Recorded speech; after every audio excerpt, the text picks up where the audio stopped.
players. Let the pros show you how to make money. General Manager Al DeMarco, a regular contributor on Fox Sports, MSNBC, and Comcast Sports TV, brings over 25 years of handicapping experience to the table. CEO Steve Budin, the author of Bets, Drugs, and Rock and Roll, is the man responsible for creating the online betting industry. Together, they lead the world's largest online sports handicapping community, your #1 source for winners. You are watching a special Thursday night edition of the Countdown to Kickoff program. Al DeMarco along with Steve Budin, wondering why we can't get a good Thursday night game. I mean, what goes on here? Cleveland, Pittsburgh, I almost fell asleep last week. 2 weeks ago, Seattle and Philadelphia, I still don't think the Eagles showed up for that game. And who's the guy in the beginning of the season that looks at these teams and go, oh yeah, we got to have them on Thursday night. If the commissioner's out there, call me, man. Call me in the beginning of the year. We'll talk. We'll go over this stuff. Hey, we've got Atlanta and Jacksonville tonight, guys. I have been a professional sports handicapper for over 25 years, started my career as a sports reporter, so I use the knowledge I gained from being around teams and players and covering them day in, day out for over 8 years. It all comes down to talent evaluation for me, looking for mismatches on the field. Steve, former bookmaker, son of a bookmaker, the guy who created the offshore sportsbook betting industry that you know now today. I don't think I said that right, but we're not going to go over it again.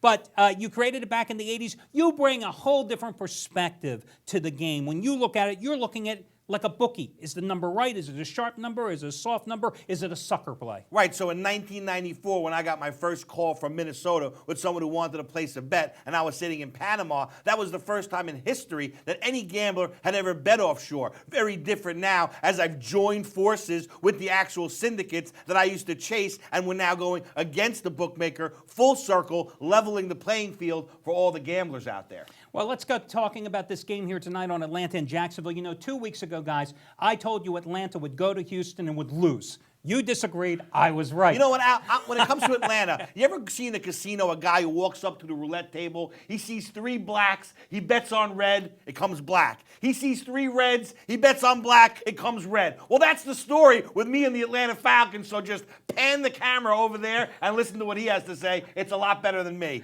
Well, last week, guys, I told you the Falcons would rebound because they always rebound after a straight-up loss, 15-2-1 against the spread going into last week's game against Carolina. And what did they do? They stunk up the joint in the first half. They were down 23-7 at halftime, and I'm thinking, oh, my God, I'm going to show up at this week's show, and I'm going to hear it. But I was doing push-ups watching the game. I couldn't wait to get here.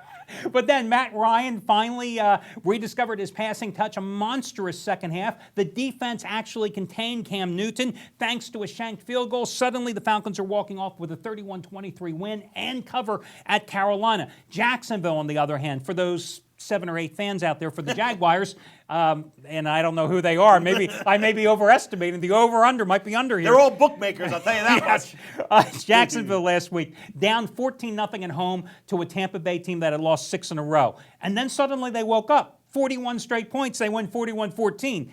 I don't know. I mean, you know, what can you take away from this Jacksonville team that was crushed in the Monday night debut of their interim coach, Tucker, by the Chargers?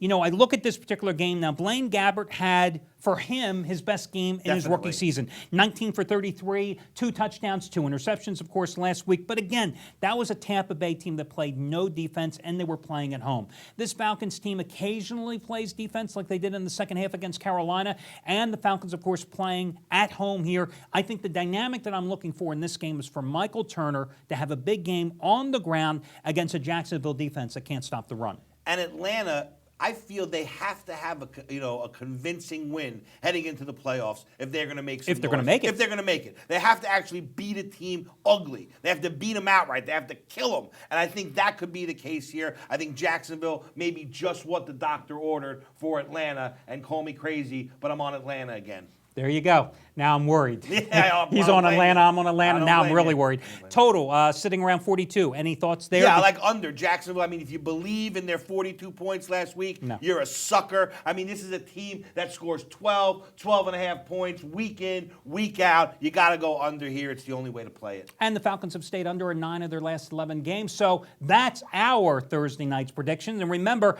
guys, if you go right now to our site, you have a chance to win $300 of my money playing fantasy football in conjunction with DraftStreet.com. Listen, this isn't the fantasy football that your father or maybe even you played 20 years ago. This is instant gratification football. Love it, because for gamblers out there, we're used to traditional fantasy football where you wait the entire year to see if you win. Well, now with DraftStreet.com, it's instant. You put your team in on Sunday. By the end of the Monday night game, you check the website and you get paid if you win. I love that. It's instant gratification. It's why me and you talk about it so much this year. I mean, this guy next to me finished 10th last week, 4th the week before. Listen, here's the deal, guys. You have until Sunday at 1 o'clock Eastern time to actually put together your team, but do it early. It takes 5-10 minutes, but this way you can put together your team. You can make last-minute roster changes right up until 1 o'clock Eastern on Sunday. $300 of my money at stake at DraftStreet.com. Just use my last name, as you see at the bottom of the screen, DeMarco, to enter the contest. It's free.